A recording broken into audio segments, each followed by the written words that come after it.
में आज बात पाकिस्तान के नापाक इरादों की। भारत के अभिन्न कश्मीर को हथियाने के पाकिस्तान ने अब तक जितनी भी नाकाम कोशिशें की उसे हिंदुस्तान बर्दाश्त करता आया, लेकिन उरी में सेना के कैंप पर हुए आतंकी हमले के बाद अब पाकिस्तान की खैर नहीं। अब पाकिस्तान को कश्मीर का ख्वाब तो छोड़ना ही होगा। हिंदुस्तान ने बना लिया है पाक के लिए डेंजर प्लान।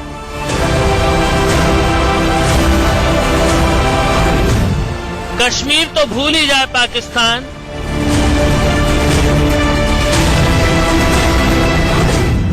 अपने ही देश के टुकड़ों को गिन नहीं पाएगा पाक।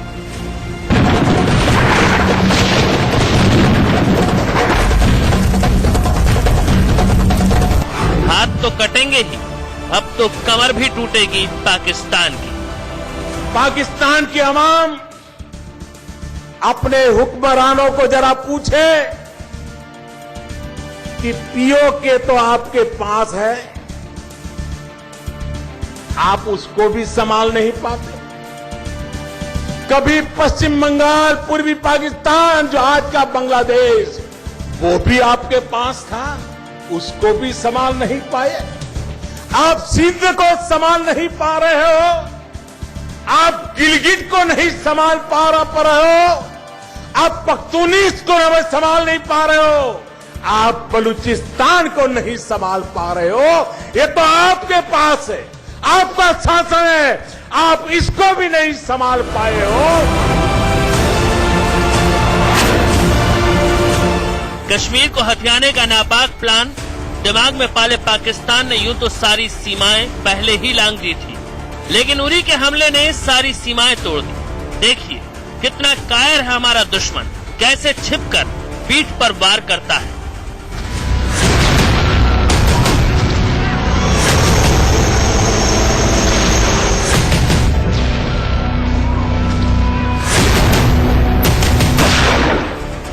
बीते 26 सालों के दौरान ये पहला मौका है जब जम्मू कश्मीर में सेना के बेस पर पाकिस्तान प्रायोजित इतना बड़ा आतंकी हमला हुआ है। 18 तारीख को हुए इस हमले में हिंदुस्तान के 18 जवान शहीद हो गए और 19 जवान बुरी तरीके से जख्मी।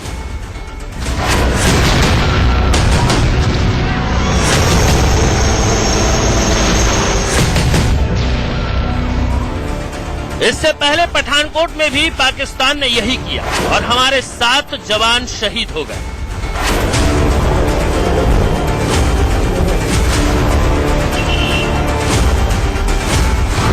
पिछले साल जुलाई में पुंछ सेक्टर में पाकिस्तानी रेंजरों की मदद से आतंकियों ने हमारे वीर जवान हेमराज और सुधाकर का सिर काट लिया। सरहदों की लड़ाई में शहीदों के परिवार वालों की इन चीखों पर हमने तो खूब आंसू बहाए, लेकिन क्या इन चीखों को सुन सकता है पाकिस्तान?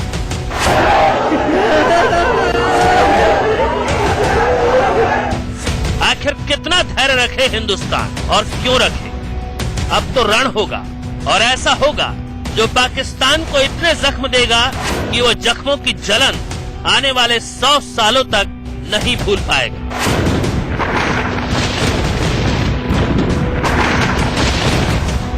जिस कश्मीर के लिए पाकिस्तान हमारे सैनिकों के पीठ पर गोली मार रहा है, उस कश्मीर को तो पाकिस्तान कभी नहीं ले पाएगा, बल्कि अब उसे अपनी सीमा को संभालना मुश्किल हो जाएगा। ये तस्वीर देखिए, देश के प्रधानमंत्री मोदी के आवास पर हुई हाई लेवल मीटिंग की तस्वीर है। इसमें देश के गृह मंत्री राजनाथ सिंह हैं, वित्त मंत्री अरुण जेटली हैं, रक्षा मंत्री मनोहर पर्रिकर और साथ हैं NSA यानी national security advisor Ajit Doval. इस उच्च स्तरीय बैठक में पाकिस्तान के खिलाफ हर उस रणनीति पर बात हुई जिसमें पाकिस्तान के हौसलों को पस्त किया जा सके। सबसे खास तो ये इसी मीटिंग में ये तय हुआ, उरी का जवाब इतनी जोर से दिया जाएगा कि पाकिस्तान की 7 पुश्तें हिंदुस्तान की तरफ आंखें उठाने की हिम्मत नहीं जुटा पाएंगी। सेना प्रमुख जनरल दलवीर सिंह ने सेना कैंप पर हुए हमले की पूरी जानकारी देते हुए ये प्लान भी देश के प्रधानमंत्री मोदी को बता दिया कि सेना इस हमले का पाकिस्तान को कितना और कैसे करारा जवाब देगी। हिंदुस्तान अपने सैनिकों की शहादत का बदला कितनी क्रूरता से लेगा, इसका एहसास तो पाकिस्तान को उरी हमले के तीसरे दिन ही लग गया, जब सेना के जवानों ने 3 जगहों पर घुसपैठ करते हुए पाकिस्तान से आए 10 आतंकियों को भून डाला। और आगे भी पाकिस्तान की खैर नहीं। जल, थल, आकाश, जहां सिर उठाएगा पाकिस्तान वहीं बारूद की बर्बादी देखेगा। लेकिन पाकिस्तान की बर्बादी का जो मेगा प्लान मोदी ने तैयार किया है, वो पाकिस्तान के लिए उसके वजूद पर अब तक का सबसे बड़ा खतरा है। बर्बादी के उस प्लान का थोड़ा असर पिछले महीने ही पाकिस्तान महसूस भी कर चुका है। जी हाँ, मोदी के उस प्लान का नाम है पाकिस्तान के टुकड़े टुकड़े। पाकिस्तान के इस नक्शे को देख लीजिए। आज ऐसा दिखता है पाकिस्तान, लेकिन ये ज्यादा वक्त तक दिखाई नहीं देगा। आने वाले वक्त में टुकड़े टुकड़े हो जाएगा पाक।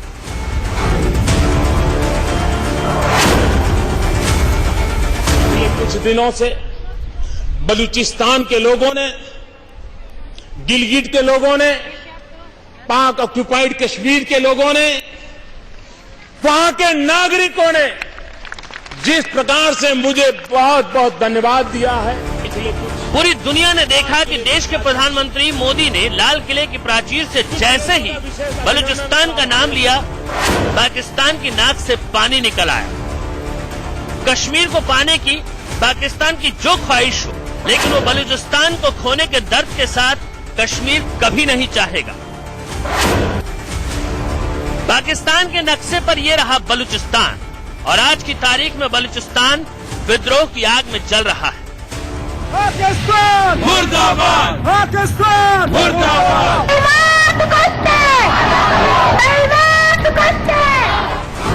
अपनी आजादी के लिए बलूचिस्तान 1947 के पहले से लड़ाई लड़ रहा है। बलूचिस्तान ने बंटवारे के वक्त भी अपने आप को अलग देश बनाने की मांग की थी, लेकिन पाकिस्तान ने सेना के बल पर बलूचिस्तान को कब्जे में ले लिया। लेकिन बलूचिस्तान में आंदोलन जारी है। इस आंदोलन का गुस्सा पाकिस्तान ने बलूचिस्तान के विकास की मुख्य धारा से काट कर लिया। बीते 60 से 70 सालों में आंदोलन का समर्थन करने वाले बलूचिस्तान के हजारों कार्यकर्ताओं की अपहरण करके हत्या की जा चुकी है।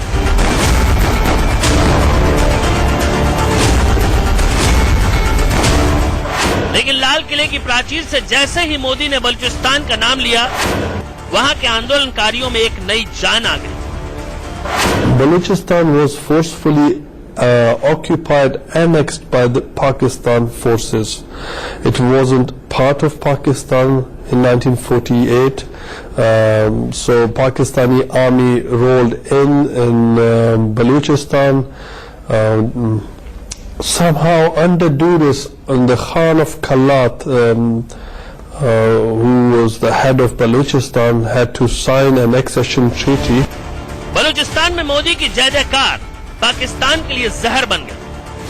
उसे डर सताने लगा कि कहीं भारत के प्रधानमंत्री मोदी बलूचिस्तान को पाकिस्तान से आजादी न दिला दे। पाकिस्तान की घबराहट का अंदाजा आप इसी बात से लगा सकते हैं कि उसने स्विट्जरलैंड में बैठे बलूच नेता बुक्ति पर देशद्रोह का मुकदमा दर्ज करा दिया और उससे स्विट्जरलैंड से पाकिस्तान लाने के लिए इंटरपोल से तक मदद मांग ली। इसी बलूच के दर्द की कराह का बदला पाकिस्तान ने उरी में सेना के कैंप पर हमला करके लिया।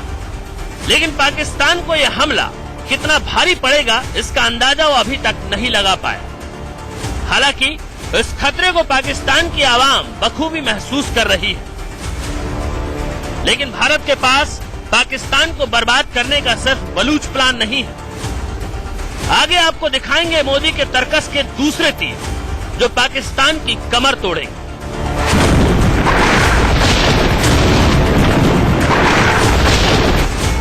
मनोज अतलस के साथ वैभव कुमार, इंडिया न्यूज।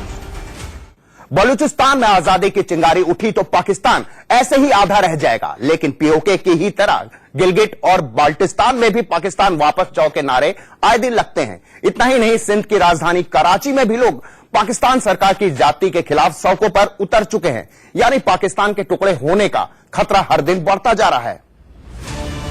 पाकिस्तान के नक्शे से बलूचिस्तान हट गया तो फिर कितना बचेगा पाकिस्तान? 3,47,190 वर्ग किलोमीटर का इलाका पूरे पाकिस्तान का 44% है, जहां पाकिस्तान की 1,30,00,000 आबादी रहती है। बलूचिस्तान में मौजूद गैस, यूरेनियम, तांबा, सोना और दूसरी धातुओं के भंडार पाकिस्तान के लिए किसी खजाने से कम नहीं है और बीते 70 सालों से पाकिस्तान उसे नोच रहा है। जिस ईरान पाकिस्तान गैस पाइपलाइन का शोर है वो भी बलूचिस्तान से ही गुजरती है। यूं समझिए कि पाकिस्तान की अर्थव्यवस्था की रीढ़ है बलूचिस्तान, लेकिन सिर्फ आर्थिक तौर पर ही नहीं, सामरिक तौर पर भी पाकिस्तान के लिए बेहद अहम है बलूचिस्तान।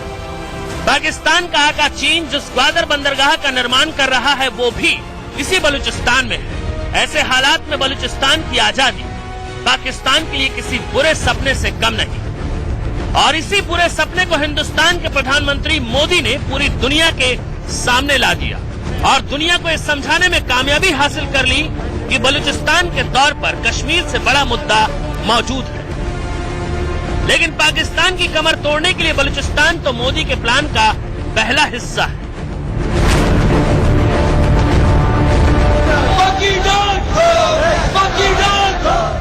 अब जरा इन तस्वीरों को देखिए, ये पाकिस्तान के कब्जे वाला कश्मीर है। जैसा नाम वैसी ही इस पूरे इलाके की फितरत है। पाकिस्तान ने जिन जिन जगहों पर जबरन कब्जा कर रखा है वहाँ के हालात दर्दनाक और दयनीय है।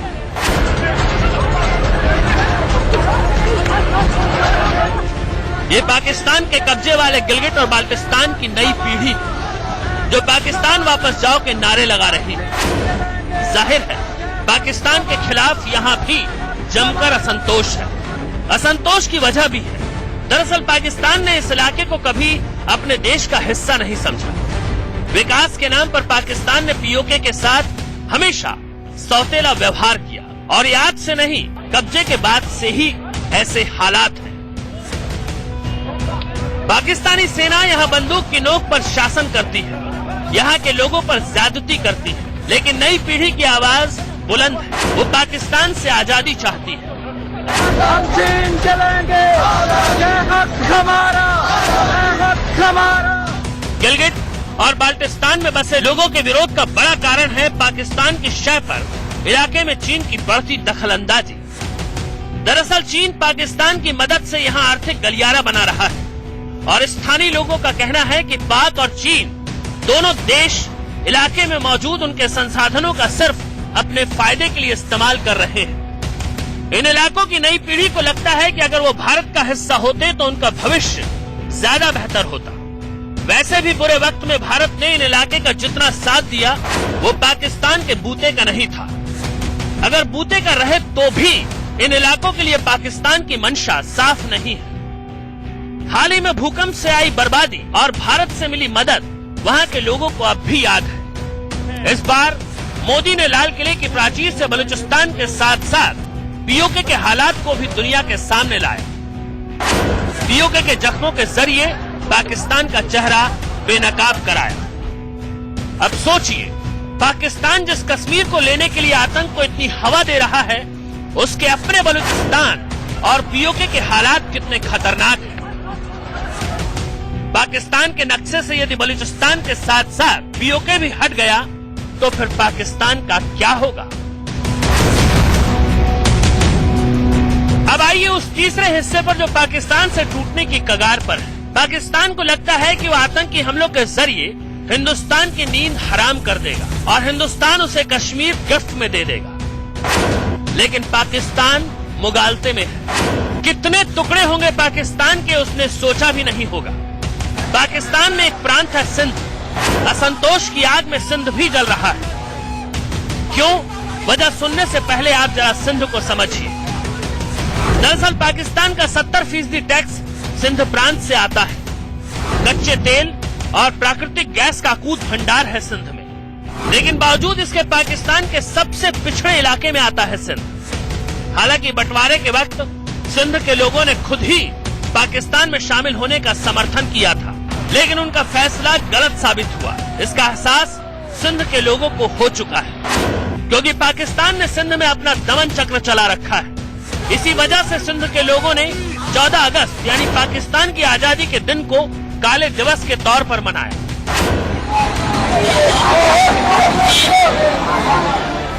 दरअसल सिंध में जीए सिंध मुत्ताहिदा महाज नाम का एक संगठन बीते काफी वक्त से अपनी जमीन की आजादी के लिए लड़ रहा है। सिंध के लोगों का ये भी आरोप है कि पाकिस्तानी खुफिया एजेंसी यानी ISI हाफिज सईद जैसे आतंकियों की मदद से इस इलाके में इस्लाम मोड़ने की कोशिश कर रहा है। जिन लोगों ने इसका विरोध किया, पाकिस्तान ने उनकी हत्या करवा दी। अब ऐसे में असंतोष पाकिस्तान को कहां लेकर जाएगा, इसकी वो कल्पना भी नहीं कर सकता। बलूचिस्तान, फिर POK और अब सिंध।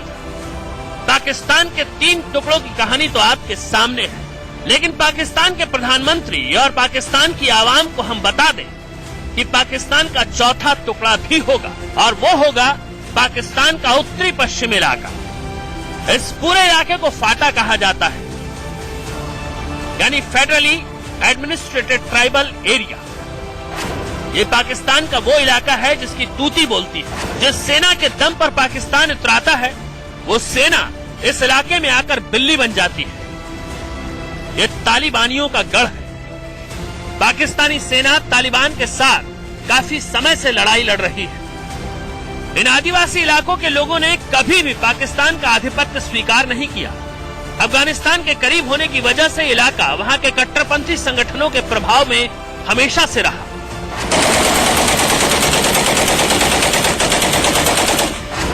अगर पाकिस्तान के वजूद को मिटाने की हिंदुस्तान ने ठान लिया, तो फिर इस इलाके में भी तोड़ो रणनीति के साथ रण होगा।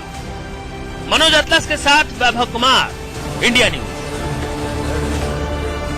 पाकिस्तान के टुकड़े होने की बात हवा हवाई इसलिए भी नहीं है क्योंकि ऐसा पहले हो चुका है। साल 1971 में 13 दिनों की जंग के बाद पाकिस्तान के सैनिकों ने भारतीय सेना के आगे घुटने टेक दिए थे और तब पहली बार टूटा था पाकिस्तान।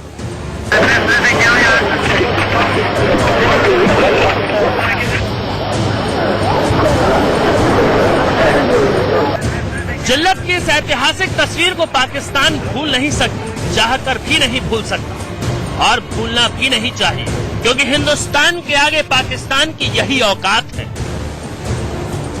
हिंदुस्तान के मुट्ठी भर सैनिकों ने पाकिस्तान के 93,300 सैनिकों को जिस तरह से नाक रगड़वाई, वो दुनिया ने देखा था। जैसे बलूचिस्तान आजादी के लिए आज आवाज उठा रहा है, ऐसे ही 1971 में आजादी के आंदोलन को कुचलने के लिए पाकिस्तानी सेना ने पूर्वी पाकिस्तान के विद्रोहियों पर जमकर अत्याचार किया। वजह बनी थी सत्ता और सत्ता में दखल। दरअसल 1970 में पाकिस्तान में हुए चुनाव में पूर्वी पाकिस्तान आवामी लीग ने जबरदस्त जीत दर्ज की। शेख मुजीबुर रहमान ने सरकार बनाने की पेशकश की, लेकिन जुल्फिकार अली भुट्टो ने इसका विरोध किया। हालात इतने गंभीर हो गए कि राष्ट्रपति को सेना बुलानी पड़ी, लेकिन फौज में शामिल अधिकतर लोग पश्चिमी पाक के थे और पूर्वी पाक की सेना को हार का सामना करना पड़ा और शेख मुजीबुर रहमान गिरफ्तार कर लिए गए। बस यहीं से युद्ध के जरिए पूर्वी पाकिस्तान यानी बांग्लादेश की आजादी की रूपरेखा तैयार हो गई। भारत ने पूर्वी पाकिस्तान की स्वतंत्रता का समर्थन किया। भारत की सीमा पूर्वी पाकिस्तान के शरणार्थियों के लिए खोल दी गई। जल्द ही पूर्वी पाक के निष्कासित सैन्य अफसर और भारत के स्वयं सेवकों ने मुक्ति वाहिनी का गठन किया। मित्रता के इस धर्म में पश्चिमी पाकिस्तान से भारत की आमने सामने की जंग हो गई और बांग्लादेश का उदय हुआ। इस ऐतिहासिक जीत को विजय दिवस के तौर पर मनाया जाता है।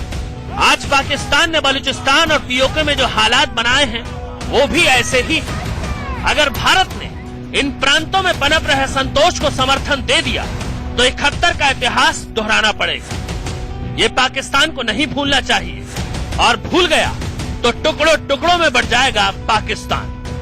दुनिया जानती है कि भारत ने इस युद्ध को बांग्लादेश की आजादी के लिए लड़ा था और जरूरत पड़ी तो बलूचिस्तान के लिए भी लड़ेगा और गिलगिट बाल्टिस्तान के साथ POK के लिए भी लड़ेगा। पाकिस्तान फिर भी होश में नहीं आया तो सिंध और फाटा के लिए भी रणनीति बनाएगा। मनोज अतलस के साथ वैभव कुमार, इंडिया न्यूज। तो आज इस हफ्ते में बस इतना ही। अगले हफ्ते ठीक इसी वक्त फिर हाजिर होंगे हफ्ते की सबसे बड़े मुद्दे के साथ। तब तक के लिए मुझे दीजिए इजाजत, लेकिन देश और दुनिया की बाकी खबरों के लिए आप देखते रहे इंडिया न्यूज।